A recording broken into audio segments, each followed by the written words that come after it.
everyone, and welcome back to the United Star. I'm Prasham Kothari, and I've got Ramanjit Paul with me today. It's an absolute pleasure to have him here because he does something very interesting in football. He is a football consultant with DRN Sport, and he is a lifelong Manchester United fan as well. So today we're going to get to know sort of what he does in his role as a football consultant and what that job entails and how he's gotten to love Manchester United and how what holds for the future of our club. So thank you so much, Ramanjit, for giving your time today. It's an absolute pleasure to interview you.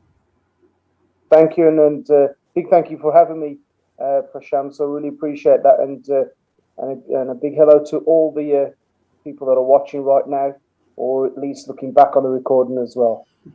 Absolutely. So Ramanjit, let's get straight into it. A football consultant. So what do you do in your daily job? So it's pretty much very much the same as what a football agent would do, except for signing off contracts. So as a football consultant, the only thing that you don't do in comparison to an agent is literally sign off a contract for a player, the legal paperwork. Other than that, every aspect and every facet of the role is the same as a football agent.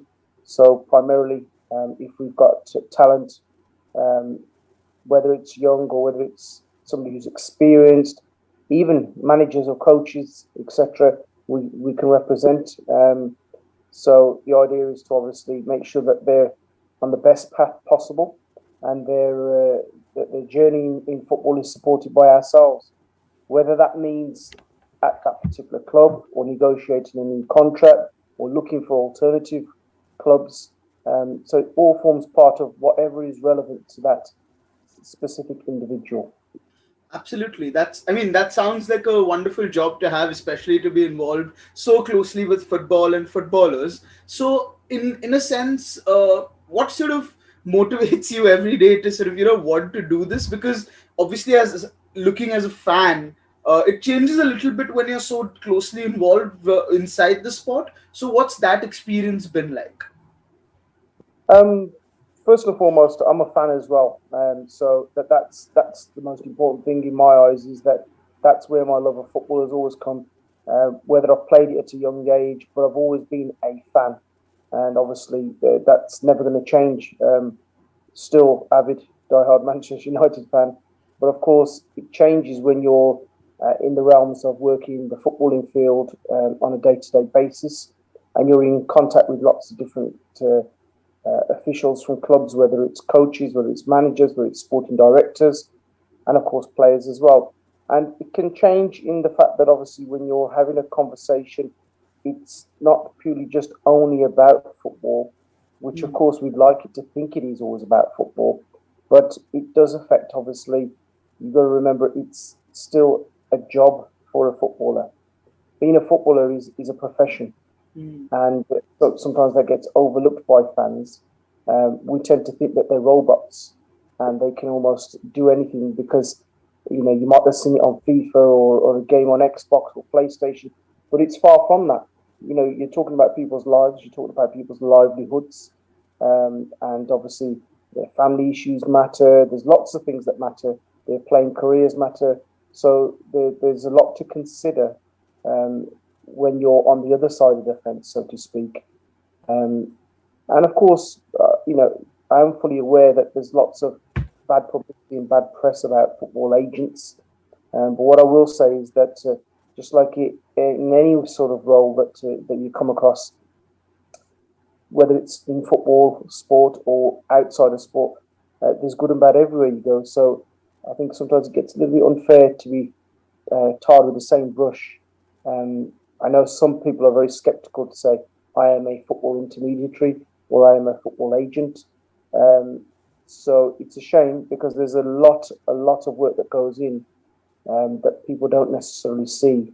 Of course, the end product is usually when a player signs or transfers to a club, but there's so much more to it. Absolutely, and it's interesting that you say that a lot of agents are painted with a bad brush, and there are a few who sort of throw their weight around as well without sort of naming them. But in terms of being sort of, we've seen many footballers past and even some very recently that after their playing career, like they have financial difficulties, they go through duress, they are in sort of, they're not in uh, they're not in a very good shape, let's put it that way. So is that something, as a football consultant with a player, is that something you help them with as well? Because you said you deal with various aspects of their life, so is that something that you look to help younger footballers with as well? Absolutely. Fortunately, working with DRN Sports, I'd like to think that and I could say confidence, to be fair, is that we're a company that takes great pride in each and every person that we represent, whether they're a footballer, whether they are a manager, or in the coaching arena. We take a lot of pride in that, and we cover everything in a holistic approach. So we offer advice and guidance throughout, whether it's to do with the footballing side or non-footballing side, whether it's to do with pensions, whether it's to do with insurances, whether it's to do with investments further afield, whether it's legal advice. We have a set of lawyers that we work with in-house, so we're quite fortunate in that respect. And all of these things, if you can just imagine on a day-to-day basis, um, a footballer doesn't just play football. A footballer is also potentially a family man. He or she will have either maybe a partner, family, extended family, parents, etc. And there's lots of things that go on in their lives that obviously we can't always be there for them every single time, but we can be there to offer help, support, advice, and guidance with regards to obviously whatever their issues crop up. So, in a sense, Prashant, we were almost a third parent, so to speak. That's how, especially for the younger footballers coming through, we're like a third parent to them. So we will discuss things that we feel is beneficial for their future. We will try to give the right advice and keep them on the straight and narrow, on a pathway to hopefully their footballing journey that's successful.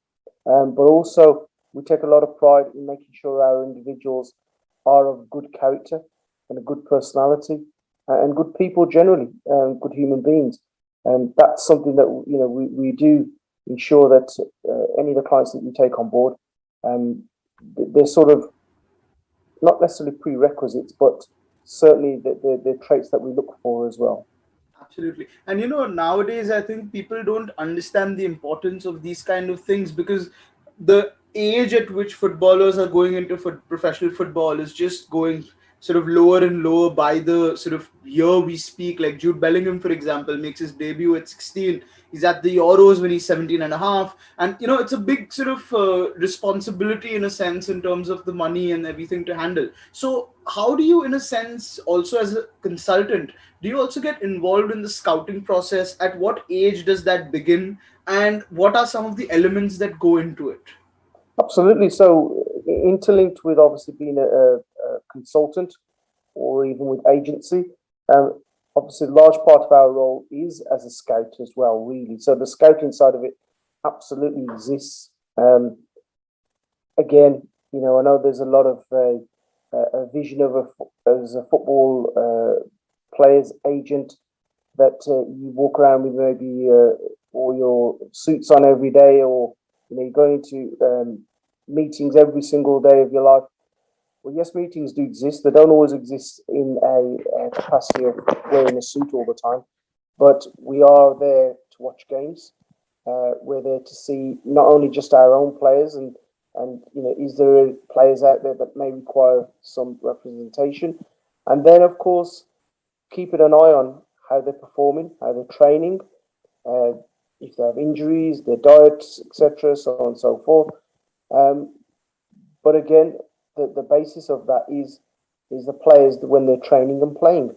So yes, it does form part of your scouting mission, really, to ensure that the players, are performing to the optimum level as well. Right.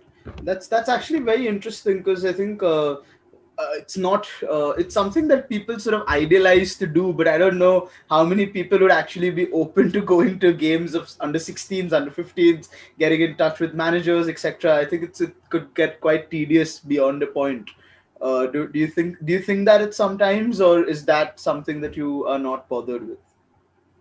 Well, first and foremost, when they're not at an age that they can obviously, in fact, when they're not adults, legally we're not allowed to represent them.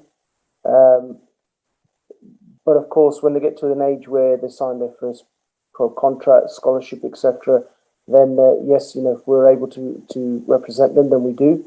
Um, to answer your question, I don't find it tedious simply because I quite enjoy. Uh, I'd like to think I'm a bit of a people's person where possible. So I quite enjoy that human touch, and I like, whether it means picking up the phone to a manager or a potential sporting director, etc., having a conversation. Of course, due to COVID, there's been restrictions, so we've been unable to necessarily have as many face-to-face meetings as we would like. However, just like we're doing now, modern technology has a great way to link people together. So, we've had meetings over our mobile devices several times. So it's quite useful. I certainly don't find it tedious. I find it a challenge because every conversation is different, and every day represents a different sort of challenge. Which, when you're in this field, you will realize very very quickly that no 2 days are the same, but also you have to have that desire to want to continue to do well, and the journeys for all different players, all different coaches is very very different. So one conversation you could have might be very different to the one that you have next, because again, everybody's journey and everybody's path is different. Yeah, absolutely. That makes a lot of sense. But moving on to, sort of endorsements, I think that's become a big part of football these days. And the amounts of money some of the players earn are sort of in the realms of insanity almost, if I may say that. But as a consultant, how do you sort of deal with that? Are there players that come up to you and say, that they want a specific endorsement? And how do you also handle like conflicts of interest, maybe some sponsors of the club and the player, if they're conflicting? How do those things work? Yeah, well, naturally, especially the younger sort of players, they're actually not necessarily always the ones that ask for, uh, I want this or I want that or I want a sponsorship with this or on a boot deal. And you'd be surprised. Sometimes it's the parents that push, and the outside influences are what can sometimes affect the player's thought process. So sometimes it's not necessarily the player that demands or asks for certain things. Could be the parents or, as I say, other outside influences.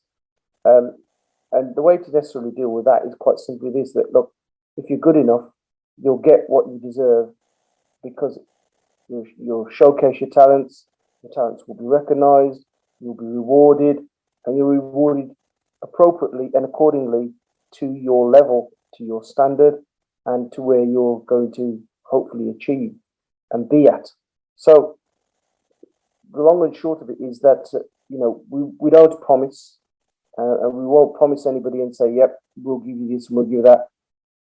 There are some stories where obviously there are players that have been enticed to sign for a club or with an agent or a company with the promise of certain certain extra bonuses, so to speak. I mean, I'm sure you may even recall the Paul Gascoigne story when he wanted to sign for Manchester United, and obviously he got the call from Terry Venables whilst Terry was the Tottenham manager, and obviously they were offered, Paul's family were offered other things, including a sunbed for his sister. So, there's lots of things like that that go on.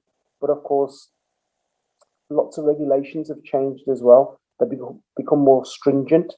Um, and as I keep going back to the point, I'm quite proud that DRN Sports are very, very transparent in the way they deal with clubs and players. So we more or less cut the conversation short by saying, look, the rewards will come. Um, the rewards will come. Just obviously keep working hard, and the fruits of your labor will be rewarded in time to come. So we just won't overpromise. We certainly don't overpromise. Right. That makes a lot of sense, and ho- if all of the football world worked that way, I think we wouldn't see the sort of crazy transfer fees that we do. But we do see them, and as a Manchester United fan, I'm sure the word Jadon Sancho has been imprinted onto your head and onto Twitter as well. But what I want to ask you is a little different. You've sort of followed. Every Manchester United fan has been looking at this saga for 2 years almost. But as a consultant, as a someone who's involved in the footballing world and with transfers, do you almost feel more sympathetic towards what Manchester United's board and Ed Woodward were doing at the point where they didn't sign Sancho last year and got him for a lesser price this year? Does that make sort of more financial sense to you because you're within the world? Or as a fan, do you look at it like I do and say it was a completely stupid decision? Yeah, again, I think very much so when we try to differentiate between being a fan and a non-fan, so to speak, whether it's in the capacities of football agent or in the footballing business fraternity, um, it's important to divide the two because emotions can run high as a fan, and naturally so, by the way, because it's happened to me many times. Why haven't United signed so and so? Why did they wait this long? And they lost out on this player and they lost out. But there's actually so much more behind the scenes that we probably will never know, that might have gone on as to why it didn't happen last year. It doesn't always just become the financial side from Manchester United's perspective. It could be from the players' perspective. It could even be from Borussia Dortmund's perspective, or it could even be from the agent's perspective. So there's lots of things to consider here. So very easily for fans, we can jump on the bandwagon and say, well, we should have signed Sancho a year ago, and had we signed him, we would have won this and we would have won that, and there's silverware which is much needed. But again, we don't know the ins and outs of the deals because deals can get much more complicated than we think. Um, there's lots of little sort of clauses and breaks in there that might have hindered why United didn't sign him, and it could have been completely out of United's control, by the way. Um, there's lots that goes on that we don't always get to hear about, and we probably will never hear about. And obviously, now that Jadon Sancho is signed in principle, and obviously after the Euros, it seems that the rest of the formalities will be completed. There's a lot of talk about Rafael Varane and Kamavinga and things like that. So, how does that make you feel as a fan? Do you think these are the sort of players that we need at the club, or do you think that a centre defensive midfielder or a striker is sort of more important at this point? Well, I think final the team always has to be right. So first and foremost, I think they need to just make sure that they know who the number one is going to be, whether that's Dean Henderson, or whether De Gea keeps that sort of spot. Um, Central defence, I don't think there's any uh, secret in the fact that obviously Harry Maguire needs a partner who's probably a little bit quicker on the turn, and probably somebody who would suit and complement him as a captain and a centre half. Um, Me personally, I actually think the spine of the team needs reinforcements from centre half, central defensive midfielder. Um, I'd even go as far as saying definitely a striker. I would certainly say that. Um, but that's just been particularly specific because I want Manchester United to be the best. I want us to win the Premier League first and foremost, and I want us to win much more silverware. And to do that, we need to improve our squad. We're still a long way away from Manchester City, and even though obviously we passed Liverpool in the league last season, but you just know that there's still more to probably come from Liverpool. The fact that Van Dijk's back from his injury, they've signed a centre half which they needed, and I wouldn't be surprised if they get another signing somewhere. Um, but concentrating on ourselves, you know, great to have the names like Varane, Camavinga bandied about. I've watched Camavinga now for a few years. A very, very, very talented young man. Very talented. You know, but I wouldn't mind even just sniffing around somebody like Valverde from Real Madrid, who I consider as being a really combative midfielder. I like his all action style, but he's learnt a lot at Real Madrid. So, and that Uruguayan connection with Cavani would have been great for at least one season. So there's lots of players that I'm sure that must be on United's radar, but signing them is a different thing. Uh, we're always linked to players, aren't we? Every single transfer window. Absolutely, and I mean it's almost frustrating to a point where we end up signing nobody. But the season looks a little more promising. Is something that we could definitely say. And realistically, do you think that sort of the Varane signing at least will get over the line? Difficult to say because, of course, they've lost Sergio Ramos. Real Madrid have. So for them to lose Rafael Varane, they would need at least a couple of replacements, at least one in particular. So unless they've got ready-made replacement lined up, um, I wouldn't be surprised if potentially Varane's being used as a bit of as a bit of bait, really, just for extended contract negotiations. So that wouldn't surprise me. It's happened before. Of course, if Varane signs, fantastic. I'll be absolutely delighted.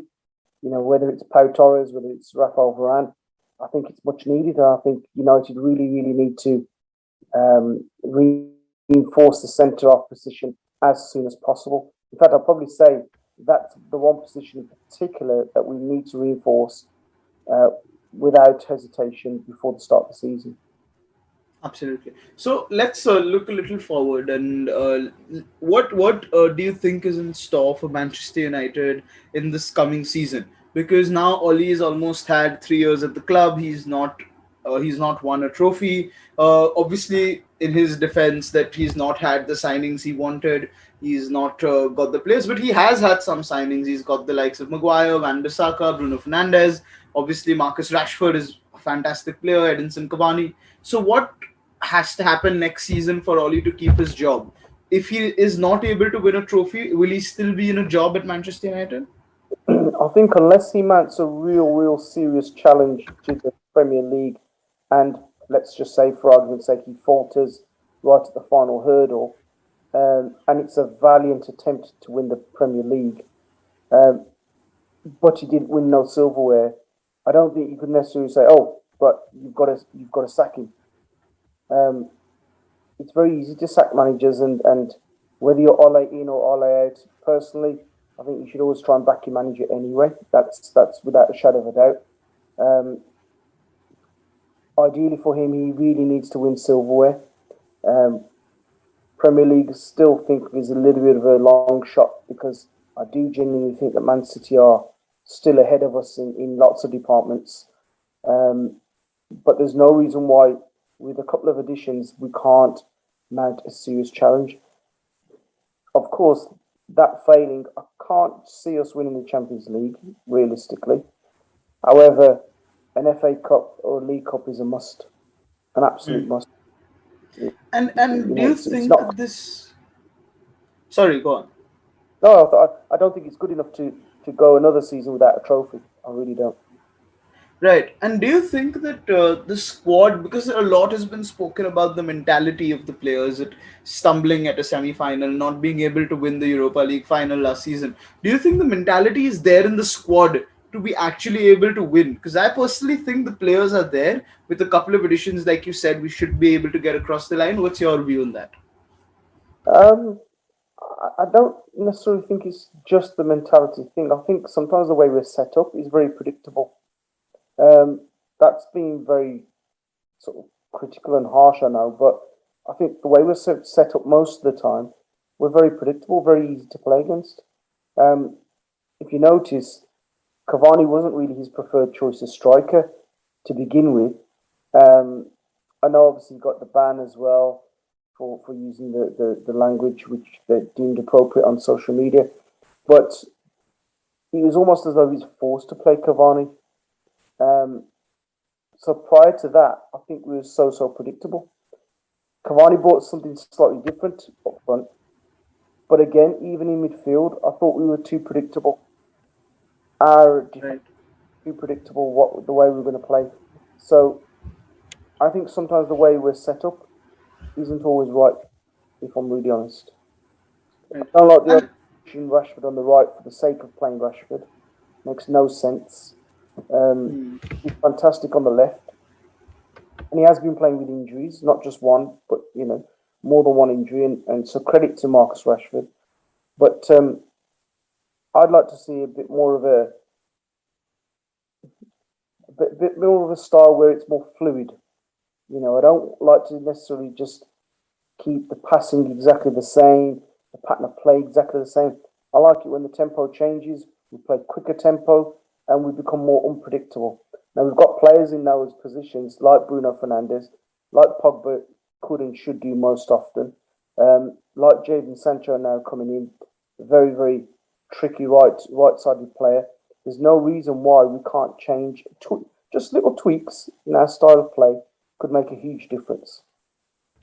how much of that lack of fluidity almost is down to the sheer fatigue or the schedule that the sort of players have been through? We also saw in the Euros, obviously, unfortunately, what happened to Christian Eriksen, which could also be put down to fatigue. There's a lot of articles that football journalists and analysts have written on that. So, how much of that do you think is down to fatigue? Now the Euros end and then we move into preseason. A lot of our players luckily have gotten the rest because their teams got knocked out.